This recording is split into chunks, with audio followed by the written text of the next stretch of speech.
எல்லாம் சொல்லுங்கள் அல்லேலூயா. சொல்லுங்கள், என்னை பலப்படுத்துகிற இயேசுவினாலே எல்லாவற்றையும் செய்ய எனக்கு பலன் உண்டு. இப்போ இந்த நாட்களிலே நம்ம ஜெபிக்கிறோம், நம்ம துதிக்கிறோம், எல்லா காரியத்தையும் செய்கிறோம். ஆனால் நம்மகிட்ட ஒரு சில தவறுகள், சில வேண்டாத காரியங்கள் நமக்கு தெரியாமலே நம்முடைய உள்ள ஆத்மாவில் இருந்து செயல்படுவதனால நம்முடைய ஜெபங்களுக்கு பதில் தடையாகிறது. கர்த்தர் எதை விடணும், எதை எடுத்துக்கணும், நிறைய காரியங்களை கற்றுக் கொடுத்துருக்கிறார். அன்பார்ந்தவர்களே, குறிப்பாக இயேசப்பா அதிகமாக பெண்களுக்கு அற்புதம் பண்ணியிருக்கிறார். பைபிளில் தனிப்பட்ட முறையில் அநேக பெண்களை சந்திச்சிருக்கிறாரு, பெண்களுக்கு போதிச்சிருக்கிறாரு. குறிப்பாக தனிப்பட்ட முறையில் ஒரு ஆளுக்கு அல்லது 2 ஆளுக்கு பிரசவம் பண்ணியிருக்கிறாரு. அது யாருக்குன்னா பெண்களுக்கு பண்ணியிருக்கிறார். பெண்களுக்கு கர்த்தர் எவ்வளோ முக்கியத்துவம் கொடுக்குறார் என்பதை நீங்கள் பாருங்கள். இப்போ பெண்களுக்கு பழைய ஏற்பாட்டில் ஆகார் கதறி ஜெபித்த போது ஆகார் ஜெபத்தை கேட்டு மகனை காப்பாற்றினார், இஸ்மவேலை காப்பாற்றினார். சரிங்களா? அதே போல் ரூத்து, நகோமி, தெபொராள் இவங்க எல்லாமே தேவனோடு ஒரு உறவாடுகிறவர்களாக என்ன செஞ்சாங்க, இருந்தாங்க. அப்போ அதுபோல் பெண்களுக்கு ஒரு வித்தியாசமான முறையில் கர்த்தர் கிருபையை கொடுத்துருக்கிறார். அப்போ ஆண்களை காட்டிலும் பெண்கள் ஊக்கமாக ஏசப்பாடு கேட்கும்போது ஏசப்பா கொடுக்க வல்லவராக இருக்கிறார். ஏன்னா இன்றைக்கி குடும்பத்தை கட்டுவதும் குடும்பத்தை உருவாக்குவதும் அது எல்லாமே பெண்கள் கடத்தில் இருக்கிறது. தேவன் சொல்லிட்டாரு, புத்தியுள்ள ஸ்திரீ வீட்டை கட்டுகிறாள் என்று சொல்லப்பட்டிருக்கிறது. புத்தியுள்ள ஸ்திரீ வீட்டை கட்டுகிறாள். வீட்டை கட்டக்கூடிய, குடும்பத்தை கட்டக்கூடிய, எப்படி குடும்பத்தை நடத்தணும், எப்படி இந்த வீட்டு வாடகை கொடுக்கணும், எப்படி இந்த கடனை அடைக்கணும், எப்படி இதிலிருந்து சால்வ் பண்ணணும், எப்படி பிள்ளைகளை படிக்க வைக்கணும், இந்த பிள்ளையை எங்கே கொண்டு அப்படிங்கிறது எல்லாத்துலேயுமே பெண்கள் தான் ரொம்ப கவனமாக இருப்பாங்க குடும்பங்களில். ஆண்கள் கண்டுக்க மாட்டாங்க, இந்த இவ்வளோ தான் அப்படின்னு கொடுத்துட்டு போயிடுவாங்க. ஆனால் பெண்கள் தான் குடும்பத்தை கட்டி காத்து, பிள்ளைகளை வளர்த்து, பிள்ளைகளை ஆளாக்கி, பிள்ளைகள் திருமண காரியத்தை, படிப்பு காரியத்தை எல்லாமே பெண்கள் தான் என்ன செய்வாங்க, கவனிக்கிறாங்க. அதான் இப்போ உலகத்தில் இப்போ நடந்துக்கிட்டு இருக்குது. ஆனால் ஒரு சில குடும்பங்களில் அந்த பெண்கள் மூலமாகவே குடும்பம் இடிக்கப்படுகிறது. பெண்கள் மூலமே குடும்பம் இடிக்கப்படுகிறது. அப்போ ஏன் இந்த குடும்பம் இடிக்கப்படுகிறது?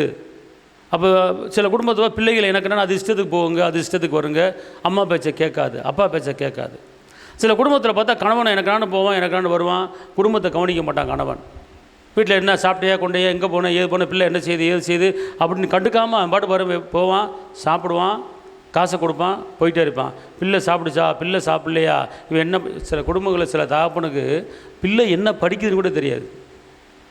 அப்படிப்பட்ட சில தகப்பன்மார்கள் இருக்கிறாங்க. அப்போ இதெல்லாம் அந்த ஹஸ்பண்டுக்கு, கணவனுக்கு அந்த மனைவிமார்கள் என்ன செய்யணும், கற்றுக் கொடுக்கணும். ஐயா இப்படி வா, இங்கே உட்காரு, இது பிள்ளை என்ன படிக்குது, செய்யணும், அதை செய்யணும், அப்படி ஒரு ஆலோசனை பண்ணணும் பார்த்துக்கோங்க குடும்பத்தில். அதான் குடும்பத்தை நடத்துகிறதுக்கு ஒரு விதமாக.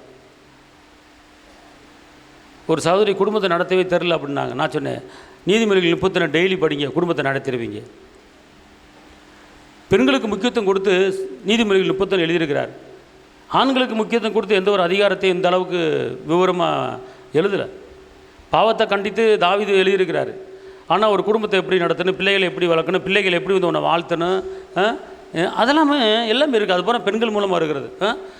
பைபிளில் போட்டிருக்க நீதிமொழியில் பிள்ளைகள் தன் அம்மாவை என்ன செய்தா, உன்னை அம்மா வாசிமா, அவள் பிள்ளைகள் எழும்பி அவளை பாக்கியவதி என்கிறார்கள். யார? அம்மாவை பார்த்து பாக்கியவதி. அவள் புருஷனும் அவளை பார்த்து அநேகம் பெண்கள் குணசாலிகளாய் இருந்ததுண்டு, நீயோ அவர்கள் எல்லாருக்கும் மேற்பட்டவள் என்று அவளை புகழ்கிறான். அல்லேலூயா. யார் புகழ்றா? கணவன் புகழ்றான். அடுத்து பிள்ளைங்க இப்போ என்ன செய்யுது, புகழுது. யாரை பார்த்து புகழுதுங்க? அல்லேலூயா. சொல்லுங்க. இப்படிப்பட்ட காரியம் நம்ம குடும்பத்தில் நடக்கணும். நீங்கள் பெற்ற பிள்ளை என்ன செய்யணும், அம்மா உன்னை போல் தாயை நான் பார்த்தது இல்லைம்மா, நீ தான் எனக்கு உண்மையான அம்மா அப்படின்னு பிள்ளைய சொல்லணும். புரிச்சக்காரன் சொல்லணும், நான் எத்தனையோ பேர்த்த பார்த்துருக்கேன், உன்னை போல் ஒரு ஞானமான ஆள் யாருமே கிடையாது தான், நீ தான்மா ஞானமான ஆள் அப்படின்னு மட்டும் புரிச்சக்காரன் சொன்னான்னு வச்சுக்க, நீ தலையில் நின்றுவீங்க. அப்படி நடந்தால் தானே அவன் சொல்லுவான். புரிச்சக்காரன் இந்த மாதிரி சொல்கிறதுக்கு நீ நடக்கணும்ல. அல்லேலூயா சொல்லுங்க. அல்லேலூயா. வாசிங்க நீதிமொழிகள் 15:25. அகங்காரியின் வீட்டை கர்த்தர் பிடுங்கி போடுவார், விதவையின் எல்லையையோ நிலைப்படுத்துவார். அதாவது அகங்காரியின் வீட்டை ஒரு அலையிலே சொல்லுவோமா? அகங்காரினா என்ன? அகங்காரி இதுக்கு என்ன விளக்கம் ஒன்றும் சொல்ல தெரியல எனக்கு. அகங்காரி திமுரு, அகங்காரி, அகங்காரியை நடக்கிறது. நான் சொல்கிற கேளு, நான் சொல்கிறேன், அதுக்கு பேர் அகங்காரி அப்படின்னு ஒரு போல்ட்னஸாக, ஒரு அகங்காரத்தனமாக பேசுகிறது, அகங்காரத்தனமாக செய்கிறது. ஆனால் இப்படிப்பட்ட குடும்பத்தில் எந்த பெண்ணும் குடும்பத்தில் அகங்காரியாக நடந்தா சரி, கர்த்தர் சொல்கிறாரு, நீ அகங்காரத்தனை பெண்ணை அவனை பிடுங்கி போட்டுருங்கிறார். அப்படி தானே போகிறாரு, பிடுங்கி போடுவார். என்ன செய்வார்? உன் குடும்பத்தை பிடுங்கி போடுவேன். அதனால் நல்லா தெரிஞ்சுக்கொள்ளுங்க, அகங்காரம் நம்முடைய குடும்பத்தில் இருக்கக்கூடாது. என்ன இருக்கக்கூடாது? அகங்காரம்னா அது எப்படி? அதான் இன்னைக்கு சொன்னீங்களே, என்ன சொன்னீங்க? திமிரான பேச்சு, திமிரான பேச்சு. எட்வேட்டு நான் தான், என்னால் தான் குடும்பம் நடக்குது, நான் தான் எல்லாம் பார்க்குறேன், உக்கார் அப்படின்னு அகங்காரத்தனமாக என்ன செய்வாங்க? அல்லேலூயா. அப்போ ஏன் நம்ம வீட்டில் குறைவு வருது? ஏன் தொட்டுக்க தொடச்சுக்கன்னு போகுது? ஒரு நிறைவான ஆசீர்வாதம் ஏன் வரல? அப்போனா நீங்கள் சிந்திக்கணும். அப்போ என்கிட்ட ஒருவேளை என்கிட்ட அகந்தை இருக்கோ, என்கிட்ட அகங்காரம் இருக்கோ அப்படின்னு அதுலேருந்து விடுதலை பெறுறீங்க. நீங்கள் அகங்காரத்தனமாக நீங்கள் பண்ணிங்கன்னா, அகங்காரத்தனமாக நடந்தீங்கன்னா நடக்கிற காரியம் என்ன? பிடுங்குவாரான். என்ன பிடுங்குவார்? ஒரு வீட்டில் காசை பிடுங்குவார், சுகத்தை பிடுங்குவார், பேங்கில் போட்டிருக்கிறத பிடுங்குவார், எல்லாத்தையும் பிடிக்கிட்டு போயிடுவார். அப்போ அவர் கொடுக்கணும், அவரை பிடுங்க விடக்கூடாது. எப்போ அவர் உங்கள்கிட்ட பிடுங்குறாருன்னா, நீங்கள் எப்போதெல்லாம் குடும்பத்தில் அகங்காரமாக நடக்கிறீங்களோ, அகங்காரமாக பேசுகிறீங்களோ, அகங்காரமாக இருக்கீங்களோ, சில அகங்காரமான முகத்தை பார்த்துடலாம் ஈஸியாக. அந்த முகம் பார்த்தா அப்படி விகாரமாக இருக்கும், அகங்கார முகம், சாந்த முகம். இப்போ நீங்கள் உட்காந்துருக்கீங்க, உங்கள் முகத்தில் ஒரு சாந்தம் தெரியுது, ஒரு அமைதி தெரியுது, இரக்கம் தெரியுது, தயவு தெரியுது, கிருபை தெரியுது, தேவ பிரச்சனை தெரியுது. அப்படிப்பட்ட பிரச்சனைத்தோடு இந்த இடத்துல உட்காந்துருக்கிறீங்க. ஆனால் அந்த அகங்காரம் எப்போ வருதுன்னு தெரியாது, திடீர்னு வரும். பார்த்துக்கொள்ளுங்க. புருஷகரை எங்கேயாச்சும் ஒரு பொம்பள்கிட்ட பேசிக்கிட்டு தானே ஆட்டோமேட்டிக்காக அங்கே அது எங்கே யாரையும் அவ்வளோ பேசிக்கிட்டு இன்னும் ஒன்று அப்படிங்கிற அகங்காரம் வந்துடும். நீட்டாக வந்தோன்னே வாயா உட்காரியா. எங்கள் ரோட்லேருந்து ஒரு ஆட்டு பேசிக்கிட்டு யாரையா சொல்லு ராசா, யார் சொந்தக்காரங்களா அப்படின்னு சொல்லி அமைதியாக சாந்தமாக விவரமாக கேட்கணும். யார் எவர் தெரியும் அப்படின்னு போல்ட்டாக பேசுகிறோம்னா இங்கே நெஞ்சு வலி வந்துடும். கடைசியில் பார்த்து இடுப்பு வலிக்குது, குறுக்கு வலிக்குது, தலை வலிக்குது. ஏன் வலிக்குது? நீ ஏன் அகங்காரப்படுற? அகங்காரப்படாத, பொறுமையாரு. நீ பொறுமையாக இருக்கும்போது கர்த்தர் என்ன செய்வாரா? உன்னை ஆசீர்வதிப்பார். அல்லேலூயா. நீதிமொழிகள் 17:1. சண்டையோடு கூடிய வீடு நிறைந்த கொழுமையான பதார்த்தங்களை பார்க்கலாம். இங்க இருங்க, சண்டையோடு கூட வீடு கொழுமையான பதார்த்தத்தை பார்க்கலாம். அமெரிக்கையோடு இங்க இருங்க, கொழுமையான பதார்த்தம், கொழுமையான பதார்த்தம் சொல்லுங்க, கொழுமையான பதார்த்தம். அல்லேலூயா. ஒரு பக்கம் 665, ஒரு பக்கம் போன்லெஸ்ஸு, ஒரு பக்கம் வறுத்த கறி, ஒரு பக்கம் மீன் வறுவல், என்ன, ஒரு பக்கம் பிரியாணி. கொழுமையான பதார்த்தம். இந்த கொழுமையான பதார்த்தம் நீ சாப்பிடும்போது உன் வீட்டுக்குள்ளே எல்லோரும் ஒரு மனமாக இருக்காங்களா? உன் வீட்டுக்குள்ளே அன்பாக இருக்காங்களா? உன் வீட்டுக்குள்ளே சமானமாக இருக்காங்களா? அப்படிங்கிறத பார்த்து தான் உன் வீட்டுக்குள்ளே கொழுமையான பதார்த்தத்தை கொண்டு வரணும். நீ சண்டை போட்டுக்கிட்டு கொழுமையான பதார்த்தம் வச்சேன்னா அந்த கொழுமையான பதார்த்தத்துக்கு உண்டான அந்த சத்தும் அதுக்குண்டான பலனும் உடம்புல ஒட்டாது, அது போயிடும். அப்போ நீ சாப்பிடும்போது சண்டை போட்டுக்கிட்டு சாப்பிடக்கூடாது. அல்லேலூயா. ஹலோ. அதனால் சாப்பிடும்போது ஞாயிற்றுக்கிழமை ஒரு விசேஷமான நாளில் வீட்டுக்குள்ளே வாங்க, நல்லா இருக்கீங்களா, வாங்க, அதோ தம்பி கூப்பிடு, தங்கச்சி கூப்பிடு, எங்க வாங்க சாப்பிடுவோம் அப்படின்னு சொல்லி ஒரு அன்பாக பேசி உட்காந்து ரவுண்டு கட்டி இந்தா சாப்பிடு அப்படின்னு சொல்லி, இப்போ நல்லா இருக்குப்பா, ஏம்மா நல்லா இருக்குமா, எப்படி வந்து வைக்கிற அப்படின்னு ஒரு ஆள் பேச, போடா இது நான் வச்சு அப்படின்னு சொல்லி ஒரு சந்தோஷமாக, ஒரு சமானமாக ஒரு ரவுண்டு கட்டி குடும்பத்தில் சாப்பிட்டீங்கன்னா அந்த குடும்பத்தில் அன்பு தங்கும், சமானம் தங்கும், சுகம் தங்கும். இதை விட்டு போட்டு ஒரு ஆள் இங்கிட்டு திரும்பிட்டு சாப்பிட்றது, ஒரு ஆள் 3 அடுப்பில் உட்காந்து திங்கிறது, அடுப்பில் தட்டை போட்டுக்கிட்டு அப்படி கப்பக்கு கப்பக்கு கப்பக்குன்னு இழுக்கிறது, உட்காந்து சாப்பிட்றதில்ல. சாப்பிடும்போது நல்லா தெரிஞ்சுக்கொள்ளும், எப்போ சாப்பிட்டாலும் அமைதியாக அன்பாக ஸ்தோத்திரம் ஆண்டவரே, கர்த்தாவே உமக்கு ஸ்தோத்திரம். அப்போ நான் சாப்பிட்றத கூட கப்பக்கு கப்பக்கு வாங்க வழியை முழுங்குற மாதிரி முழுங்கக்கூடாது. அதில் கூட அமைதி வரும். சாப்பிடும்போது கப்பக்கு கப்பக்கு இந்த வந்துட்டேன் கப்பக்கு கப்பக்கு. சில பேர் பார்த்தா இங்கிட்டு கொஞ்சம் ஒதுக்குவாங்க, இங்கே ஒதுக்குவாங்க. இங்கே கட்டி விக்கல் வந்துட போதியா. சாப்பிடும்போது அதுக்கு ஒரு நேரத்தை ஒதுக்குங்க. ஒதுக்கிட்டு அமைதியாக ஆண்டவரே உமக்கு மகிமை, அப்பத்தையும் தண்ணீரையும் ஆசீர்வதித்து நோயை ஒன்று விட்டு விளக்கம் சொல்லியிருக்கிறீங்க. இந்த அப்பத்தையும் இந்த தண்ணீரையும் இந்த சிக்கனையும் இந்த மட்டனையும் இந்த போன்லெஸ்ஸையும் ஆண்டவரே இந்த பிரியாணியும் ஆசீர்வதித்து இதன் மூலமாக இது பெரிய சிக்கனாக இருக்குது, பெரிய போன்லெஸ் இருக்குது, இதை கடிச்சு எங்கேயும் பல்லில் மாட்டிக்கூடாது, இது எங்கிட்ட இறங்கிடக்கூடாது, என் கணையை நல்லா கணையிற மாதிரி நல்ல ஆண்டவரை சாப்பிட்றேன். ஆண்டவர் எந்த நோயும் வரக்கூடாது.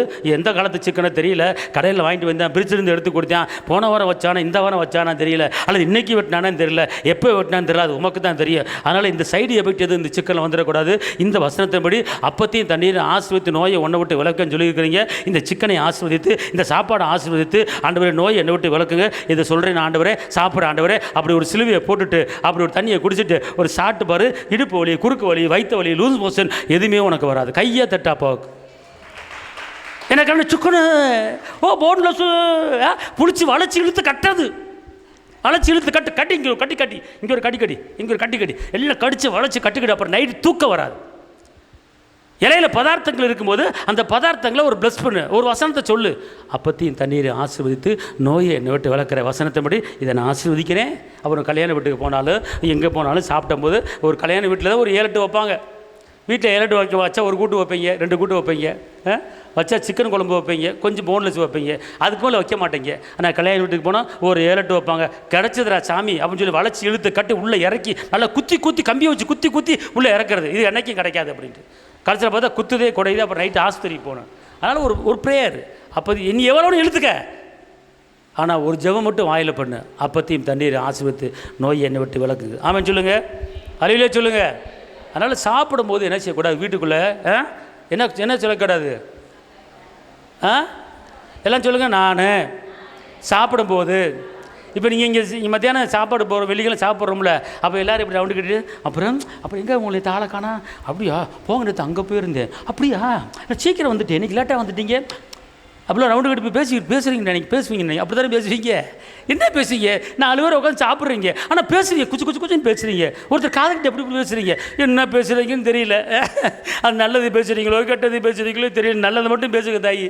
என்ன அவள் தெரியாத உனக்கு, அவள் அங்கே போனா நான் பார்த்தேன், அப்போ நீ பார்த்தியா, ஆமாம் அவள் அப்படிப்பட்டவ, அவள் இப்படிப்பட்டவ, அவள் இப்படி போயிடுவா அப்படி போயிடுவா அப்படிங்கிற இந்த முறுமுறுப்பு, குற்றப்படுத்துதல், குறை சொல்லுதில் பேசிக்கிட்டு ஒரு வாய்.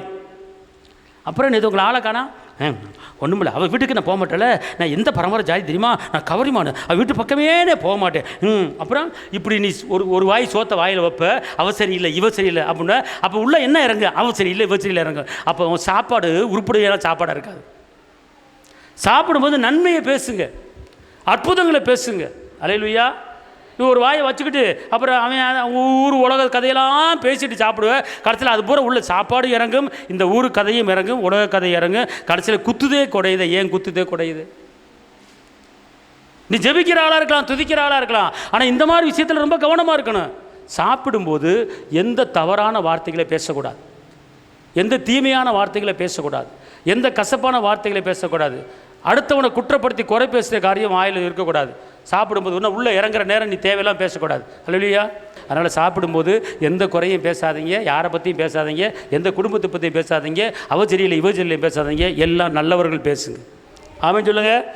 அல்லேலூயா, அல்லேலூயா. நீதிமொழிகள் 12:4.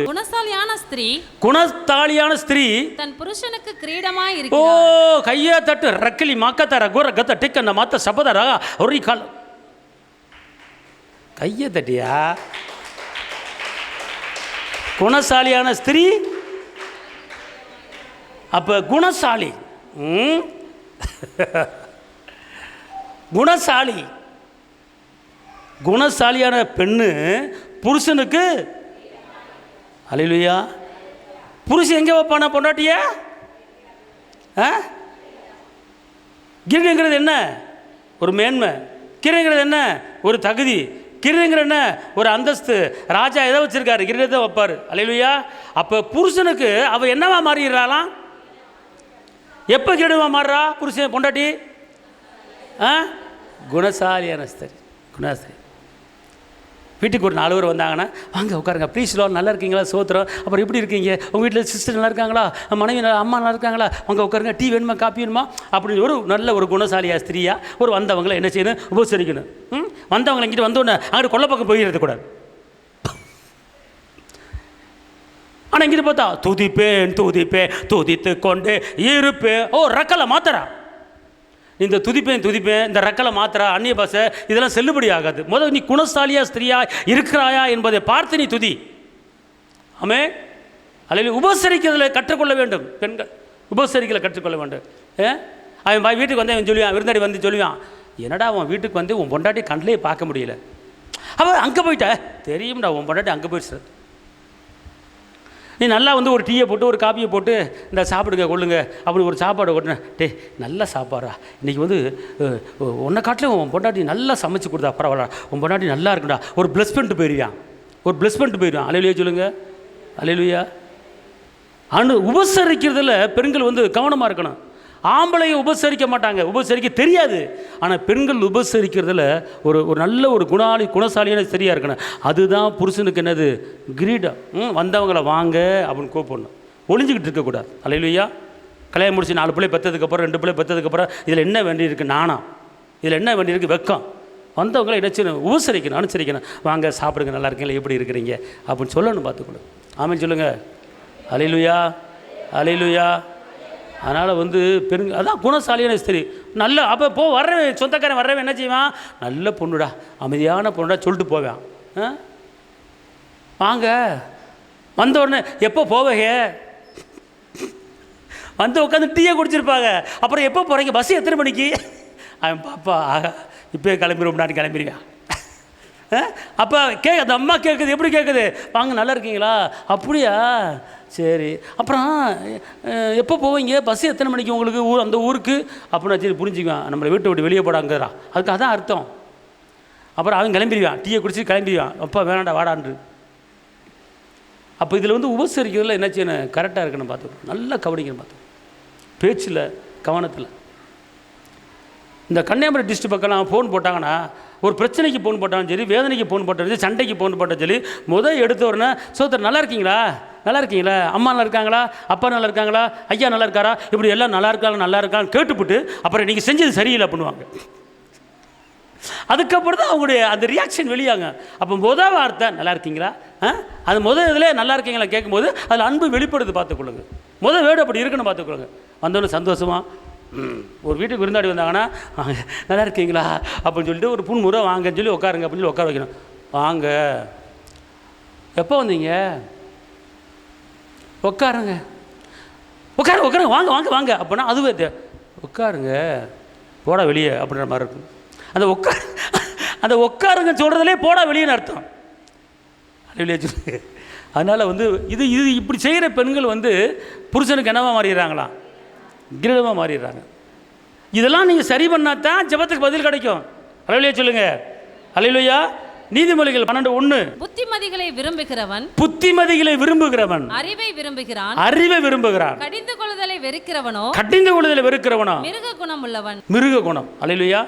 குணத்தில் மனித குணம் இருக்கிறது, சாந்த குணம் இருக்கிறது, இரக்கத்தின் குணம் இருக்கிறது, தாழ்மையின் குணம் இருக்கிறது, கிருபையின் குணம் இருக்கிறது, மிருக குணம்னு ஒன்று இருக்கிறது. மிருக குணம், அல்லேலூயா. காட்டெருமை மிருக குணம், அல்லேலூயா.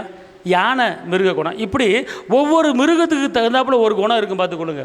அல்லேலூயா. நாய் யாரை பார்த்தாலும் பாவம் குலைக்கும். அப்போ கர்த்தர் சொல்கிறாரு, எதை மிருக குணங்கிறாரு, கடிந்து கொள்ளுதலை வெறுக்கிறார். அப்புறம் என்ன அர்த்தம், இப்போ வீட்டில் அம்மா இருக்குது, அப்பா இருக்குது, மகளை கண்டிக்குது, நீ சரியில்லை பேசுகிற ஒழுங்காரு, கடிக்குது, அதெல்லாம் எனக்கு தெரியும், வேலையை பாரு அப்படின்னா சரி, நீ கடிந்து கொள்ளுதல் என்ன செய்கிற, வெறுக்கிற. கடிந்து கொள்ளுதல் ஏற்றுக்கொள்ள வேண்டும். அப்போ மேலே உள்ள வரி என்ன சொல்லுது, மேலே உள்ள வரி, புத்திமதிகளை விரும்பணும், அறிவை விரும்புகிறான். அப்போனா புத்திமதி என்ன செய்ய, ஒருத்தர் கவுன்சிலிங் பண்ணாங்கன்னா, ஒருத்தர் ஆலோசனை கொடுத்தாங்கன்னா, இதை செய்யாத, இங்கே போகாத, அவனை பாரு இவனை பாரு, இதை செய், அப்படி சில ஒரு ஆலோசனை கொடுத்தாங்கன்னா அது சரி நான் கேட்குறேன் அப்படின்னா உனக்கு அறிவு வளரும். ஆனால் அதெல்லாம் எனக்கு தெரியும், வேலையை பாரு அப்படின்னா உனக்கு அறிவு வளராது. அறிவு எப்படி வளரும் அப்படின்னு கேட்டீங்கன்னா, நீ புத்திமதியை எப்போது விரும்புகிறாயோ, புத்திமதிக்கு எப்போது கீழ்ப்படுகிறாயோ, அட்வைஸ் பண்ணும்போது சரின்னு எப்போ ஒத்துக்கிறாயோ, அப்போ உனக்கெல்லாம் அறிவு வளரும். ஆனால் கேட்கலைன்னா உனக்கு அறிவு வளராது. இருக்கிற அறிவும் போயிடும். ஞானம் படிக்கிற பிள்ளைய என்ன செய்யணும்? கடிந்து கொள்வதில் என்ன செய்ய வேண்டும்? ஏற்றுக்கொள்ள வேண்டும். அல்லேலூயா, அல்லேலூயா சொல்லுங்க. அல்லேலூயா, அல்லேலூயா. அதனால இந்த வார்த்தையை இன்னொரு வசனத்தை வாசிங்க. நீதிமொழிகள் 6:24. கட்டளையே விளக்கு, கட்டளையே விளக்கு, வேதமே வெளிச்சம். கட்டளையே விளக்கு, வேதமே வெளிச்சம். போதக சிச்சையே ஜீவ வழி, போதக சிச்சையே ஜீவ வழி. அதாவது போதகமே, அறிவுரை கூறுவது, ஆலோசனை கூறுவது, அதுவே என்னவா? ஜீவ வழி. ஏசப்பா உட்காந்து கடற்கரையில் போதிச்சார், அழகாக போதிச்சார். எல்லாம் உட்காந்து கேட்டாங்க. வனாந்தரத்தில் போதிச்சார், எல்லாரும் உட்காந்து கேட்டாங்க. வீட்டுக்குள்ளே போதிச்சார், எல்லாரும் உட்காந்து கேட்டாங்க. பெண்கள் 2 பெண்களுக்கு போதிக்கிறார், 2 பெண்களுக்கு போதிக்கிறார். அதில் ஒரு பெண்ணு கேட்குது, போயிடுது. ஆனால் மரியாதை மட்டும் உட்காந்து இயேசு பாத்தில் கேட்டுக்கிட்டே இருக்கா. அல்லேலூயா. இன்னொரு பெண்ணுக்கு போதிக்கிறார், பார்த்துக்கொள்ளுங்க. இன்னொரு பொண்ணு யார்? சமரியா பெண்ணுக்கு போதிக்கிறார். அந்த பொண்ணு என்ன செய்யுது? கேட்டுட்டு போய் காஸ்பல் கேட்டுட்டு எல்லாத்தையும் கூட்டி வருது. போதிக்கிறாரா? கேட்குறாங்களா? உட்காந்து எனக்கு வேலை கிடக்கு, நான் அப்புறம் போயிட்டு வரேன். சில ஞாயிற்றுக்கிழமை பிரசம் பண்ணிட்டு எந்திரிச்சு போயிடுவாங்க. கல்யாண வீடு, காட்சி வீடு, அந்த வீடுன்னு. போதனை கேட்கறது கிடையாது, கேட்கணும் போதனையை. அல்லேலூயா. அப்போ திருப்பி இந்த வசனத்தை வாசிங்க. கட்டளையே விளக்கு, வேதமே வெளிச்சம், போதக சிச்சையே ஜீவ வழி. போதக சிச்சினா பைபிளில் எதை கண்டித்து உணர்த்துறாரோ, எது தவறுன்னு சொல்கிறாரோ அதை நீ கேட்டேன்னா அதுக்கு தான் ஜீவனுக்கு உண்டான வழி, உயிருக்கு உண்டான வழி. நல்லா தெரியும் பைபிளில் என்ன சொல்லியிருக்கு. எதை செய்யணும், எதை செய்யக்கூடாது, எங்கே போகணும், எங்கே போகக்கூடாது. பரியாசக்கார உட்கார இடத்துல உட்காரக்கூடாது. அப்போ போதக சிச்சி அதான் ஜீவனுடைய வழி, ஜீவனுக்கு போகிற வழி, ஜீவனுக்கு போகிற பாதை எதுனா பைபிள் தான். இதில் என்ன சொல்லியிருக்கு அதை அப்படியே ஃபாலோ பண்ணிங்கன்னா கண்டிப்பான முறையில் நம்ம குடும்பம் நல்லா இருக்கும். ஆமீன் சொல்லுங்கள். அல்லேலூயா சொல்லுங்கள். சண்டை பண்ணக்கூடாது குடும்பத்தில். இப்போ இன்னொரு வசனத்தை வாசிங்க. 2 தீமோத்தேயு 2:23-24. கர்த்தருடைய ஊழியக்காரன் சண்டை பண்ணுகிறவனாய் இராமல் எல்லாரிடத்திலும் சாந்தமுள்ளவனும் போதக சமர்த்தனும் தீமையை சகிக்கிறவனுமாய் இருக்க வேண்டும். யாரு? ஊழியக்காரன் மட்டும்தான் இல்லை, எல்லாரும் தான். இங்கே இருங்க, முதல் வாசிக்க திருப்பி. கர்த்தருடைய ஊழியக்காரன் சண்டை பண்ணுகிறவனாய் இராமல். என்னது? சண்டை பண்ணக்கூடாது. குடும்பத்தில் அங்கிட்டு சண்டை பண்ணக்கூடாது. நீ பெரியாளா, நான் பெரியாளா, சண்டை போடக்கூடாது. ஒரு குடும்பம் இருந்தால், ஊழியக்காரன் கல்யாணம் முடிச்சு குடும்பத்தோட பிள்ளை கூட்டி பெற்றிருந்தானா குடும்பத்தில் சண்டையே இருக்கக்கூடாது, கரண்டி பறக்கக்கூடாது, தட்டு பறக்கக்கூடாது. சண்டை பண்ணாதவனும் அப்புறம் எல்லாரிடத்திலும் சாந்தமுள்ளவனும், எல்லாரிடத்திலும் சாந்த குணம். அல்லேலூயா. சாந்த குணம்னா அது எப்படி? சாந்தம் என்னது? நல்லா இருக்கீங்களா? அப்புறம் சிஸ்டர் நல்லா இருக்கீங்களா? அப்படியா, நாளைக்கு வந்துடுங்க கூட்டத்துக்கு. சரி சிஸ்டர், ஓகே. எங்கே நேற்று ஆளக்கானா? அது கூட்டத்துக்கு வரல? கர்த்தரை அடியை கொடுக்க கூப்பிட்றாரு, அப்போ தெரியும் உனக்கு. இதுக்கு பேர் என்னது? கோவப்படக்கூடாது.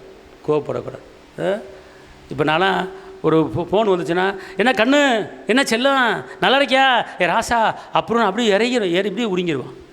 இல்லையா? சாந்த குணம். டேய் எங்கடா பண்ண நேத்தேடா சச்சைக்குள்ள ஒழுங்காக இருந்துக்க, ஆண்டவர் உன்னை கடிச்சிருவார், காட்டுக்குள்ள காட்டி வந்துடும் போ அப்படின்னா. சரி, இந்த ஆளோட பெரிய தொல்லையாரு, காலையிலேருந்து ஒரே வையா இருக்குது அப்படின்ட்டு வரமாட்டியா, அப்புறம் பார்க்கவே மாட்டேன் பக்கத்தில். அப்புறம் சர்ச்சுக்கு வராதவனை கூப்பிட்டு, சில கண்ணு நல்லா இருக்கியா கண்ணு, என்ன கண்ணு நேற்று ஆளக்கான உனைய, நாளைக்கு வந்திருக்கணும், ஆண்டவர் உன்னை கொண்டு பெரிய காரியங்களை செய்ய போகிறார், என்ன செல்லம், டீ சாப்பிட்ற செல்லம், வாச்செல்லாம் அப்படின்னு. சரி, இல்லை வந்துடுறேன் நாளைக்கு வந்துடுறேன் அப்படின்னு போயிடுவான். அவன் விழுந்துன்னு வச்சுக்குவேன், அடுத்து முகத்தில் முடிக்க மாட்டேன். அல்லேலூயா. அதாவது ஊழியக்காரன் சாந்தமாக இருக்கணும், சாந்தமாக பேசணும், சாந்தமாக நடக்கணும். நடையில் சாந்தம், பேச்சில் சாந்தம், அன்பில் சாந்தம், எல்லாத்துலேயும் சாந்தமாக வா செல்லம் கண்ணு அப்படி தான் என்ன செய்யணும், பேசணும். நான் இன்றைக்கி உங்கள்கிட்ட வந்து புருன்னு பேசியிருக்கேன்னா, என்னம்மா நல்லா இருக்கீங்களாம்மா, சாப்பிட்டீங்களாம்மா, என்னம்மா ஐயா வந்துட்டாரா அப்படி தானே கேட்பேன். ஒரு பூஜை எங்கே ஆளாக்கான அவங்கள கர்த்தர் உங்களை சாட்டை எடுக்க போகிறாரு, ஒழுங்காக இருந்துக்க அப்படிலாம் சொல்ல மாட்டேன், சொல்லி பழக்கமும் கிடையாது, சொல்ல மாட்டேன். அப்போ ஊழியக்காரை வந்து எக்காரத்தை கொண்டு லோக்கல்லையோ வெளியிலையோ எங்கே போனாலும் சண்டை பண்ணக்கூடாது. எப்படி போட்டிருக்கு? அல்லேலூயா. சண்டை பண்ணாதவனும் எல்லாரிடத்திலும் சாந்தம் உள்ளவன். எல்லா இடத்திலும் எப்படி போட்டிருக்க? எல்லாரும் வீட்டுக்குள்ள மட்டும் சாந்தம் இருக்கக்கூடாது. நீ போகிற இடத்துல, வர்ற இடத்துல, வெளியூர் போகிற, உள்ளூர் போகிற, மச்சா வீட்டுக்கு போகிற, சித்தப்பை வீட்டுக்கு போகிற, பெரியப்பை வீட்டுக்கு போகிற, பெரியப்பை இயேசு ஏற்றுக்கொள்ள வரைப்பான், சித்தப்பை இயேசு ஏற்றுக்கொள்ள வரைப்பான். அங்கே போய் சாந்தமாக என்னச்சுன்னு பேசணும், இயேசுவை வெளிப்படுத்தணும். நீ சாந்தமாக பேசுனா இயேசுவை வெளிப்படுத்துற, அன்பாக பேசுனா இயேசுவை வெளிப்படுத்துற, இரக்கமாக பேசுனா இயேசுவை வெளிப்படுத்துற, நீ தாழ்மையாக பேசுனா இயேசுவை வெளிப்படுத்துற. நீங்கள் போது எனக்கெல்லாம் தெரியும் வேலையை பாரு அப்படின்னு சரி, அங்கே இயேசு வெளிப்பட மாட்டார். அப்போ நீ சாந்தமாக நடக்கும்போது இயேசு அங்கே வந்து உட்காந்துறாரு. நீ அன்பாக பேசும்போது இயேசு அங்கே வந்து உட்காந்துறாரு. அவன் பார்ப்பான், உனக்கு கொடுக்க வேண்டிய கணத்தை மரியாதை கொடுப்பான். ஏன்னா உனக்குள்ளே ஜீவிக்கிறவர் இயேசு, அவருடைய வார்த்தை உனக்குள்ள வெளியரங்கமாக வரணும். ஆமென். அதுதான் சாந்தம். அல்லேலூயா. நல்லா தெரிஞ்சு கொள்ளுங்க. ஒரு கணத்தில் இருந்தால் மறு கணத்தை காட்டு அப்படின்ட்டு இருக்காரு. 1 மைல் தூரம் கூட போட்டால் 2 மைல் தூரம் போ அப்படிங்கிறார். அதனால் வந்துங்க இன்றைக்கி வந்து சாந்தம், வீட்டில் வந்து சாந்தமாக வாச்செல்லாம் சாப்பிட்டியா கண்ணு, சீக்கிரம் கிளம்புடா அப்படின்னு சொல்லி பிள்ளை அப்படியே அப்படியே அப்படியே கொஞ்சம் அப்படி செல்லமாக அப்படி பேசி பாருங்கள். ரொம்ப சேட்டை பண்ணால் கொஞ்சம் கடிந்து கொள்ளணும். பிரம்பை கையாடுகிறேன் ஏன்னா பிள்ளையை பார்க்க ஒரு 2 கம்பு எடுத்து 2 போடு போட்டு அதுக்கப்புறம் லைட்டாக ஸ்கின்னு எதுவும் வீங்கிருக்கும். ஐயோ செல்லமே வீங்கிருச்சுல, என் தங்கமே என் வீங்கிருச்சு, அம்மா அப்படியே அடிக்க வச்சுட்டேன், அம்மா அப்படியே அடிச்சுட்டாரு பாப்பா, ஏமா அழுகிற, இதுக்கேமா அழுகிற, ஐயோ வீங்கிருக்கு செல்லம், பரவாயில்ல விடுமா, ஏமா அழுகிற. அப்புறம் ஒரு சும்மா சொல்ல போட்டுற வேண்டியது. கடைசியில் பார்த்து எல்லாம் சரியா போய் ராமன் சொல்லு. அல்லேலூயா. அது கூட எப்போ பார்த்தாலும் செல்லம், எப்போ பார்த்தாலும் கண்ணை, என் ராசாத்தி, என் தங்கக்கிளி, என் செல்லைக்கிளி, வயிறுக்கிளி எப்படின்னு சரி உன்னை ராமன் போட்டு போயிடுவான். அதனால் கொஞ்சம் கண்டிக்க வேண்டிய நேரத்தில் கண்டிக்கணும், சொல்ல வேண்டிய நேரத்தில் சொல்லணும். ஆமேன் ஆமேன் சொல்லுங்கள். அல்லேலூயா.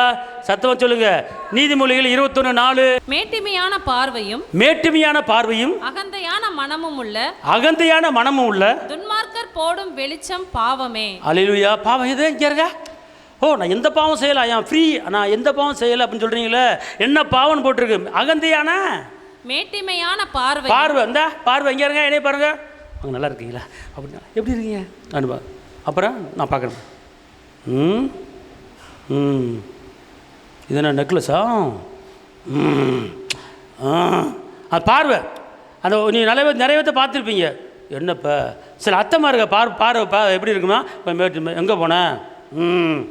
அந்த பார்வையிலே மேட்டிமை வந்துடும் பாருங்க. பார்வை மூலமாக ஆளு பேசுறது பாருங்க, பார்வையில மேட்டிடுமே. அப்புறம் என்ன பண்ணிருக்கு?